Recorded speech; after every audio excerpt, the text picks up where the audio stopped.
Hey guys!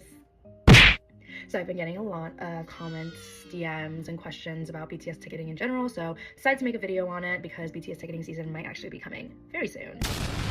Possibly in like 2 to 3 months, which is very soon, so we like to be prepared. I've gone to many different BTS concerts. I've gone to the Wings tour, the Love Yourself, the Speak Yourself. I was supposed to go to the Mott's tour. I went to Hobi's final concert in Seoul recently. I can do a different video on like how to get tickets in Korea, but this is just for the US today. I'd also like to preface that this is just the way I do it. I know many people do it differently too, but everyone just does it differently, but I've just been successful, I guess, the way I do it, and I like to just keep it that way. So let's get started. The first thing I'm going to talk about is Weverse, and if you don't know what Weverse is the main app that most HYBE artists use, including BTS. So if you don't have Weverse, the app already, make sure you go download that, make sure you go create an account, and follow BTS within Weverse.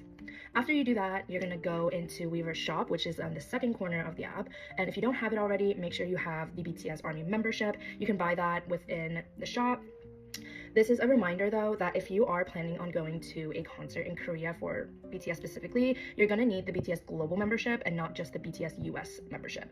That also goes if you're planning on, kind of going to multiple different concerts in multiple different cities outside of the US. You're also going to need a BTS global membership and not just the BTS US membership, because from what I've heard, some people have had difficulties in buying tickets for abroad tours because they were just the BTS US membership and not the BTS global membership.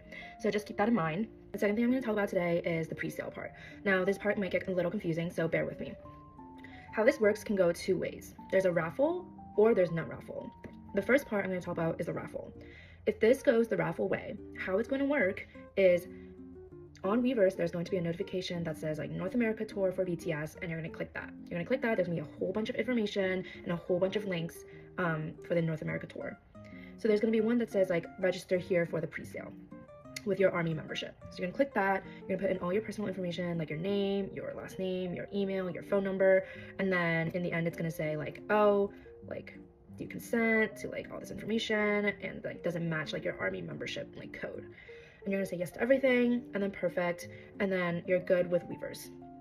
And then you're gonna go on Ticketmaster, and from there they're gonna also have another pre-sale website for BTS, and when that opens you're gonna register it the same way you did it on the Weverse account, and it has to be the same exact information. Your name has to be the same, your email has to be the same, your number has to be the same.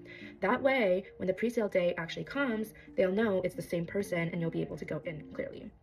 Now, this is where it gets a little confusing on the raffle. So once you apply for the Weverse pre-sale for their tour for a specific date, a few days or maybe weeks later, they'll email saying congratulations, you are able to do the pre-sale for BTS and here's the code. Or it's gonna say, sorry, we're not able to give you a pre-sale code at this time. This really just sucks. It's just based on pure luck. So that's one option that can happen. The second option is what I've been seeing more recently with J-Hope, Shin, and Yoongi's tour, is you would apply for the pre-sale on the Weverse just the way we did it in the first time, except everyone gets a pre-sale code technically if you are an Army membership, if you're in the Army membership.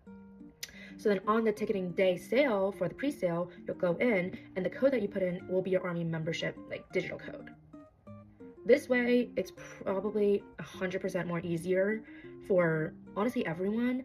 However, I do not think that they will be doing this because the demand for BTS concerts is humongous, and a way to shrink that is the raffle way. So who knows which way it's gonna go, but those are the two options. A huge question that everyone asks me when I do ticketing in general is, do you refresh the page when the queue is time's up?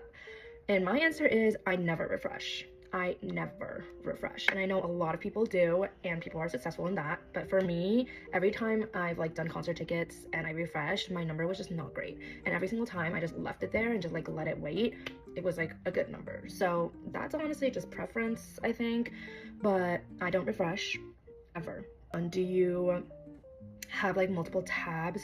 And the answer is no. I just have, unless I'm going to multiple dates, I just have one tab on one computer and I just full set there, because one time I was trying to get tickets for, I don't remember who, but I had multiple tabs open for the same date on Ticketmaster, and they thought I was a robot, so they locked me out of my account for an hour. So that was terrible. So lesson learned, do not do that.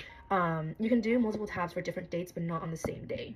Another thing I've been seeing quite recently while I've been ticketing for other concerts is Ticketmaster has this weird rule where you can't leave one seat alone in a row. So let's say, for example, in a row, there's like 3 seats left and you're planning on buying two. Because there's only one seat left, they won't allow you to buy those 2 seats. They'll make you buy 3 seats. It's a really weird rule. The only way to hack this system is for you to click that one seat and exit it as fast as possible and then click those other 2 seats. There's no other way around this. Or someone else like buys that seat and then the whole row is taken.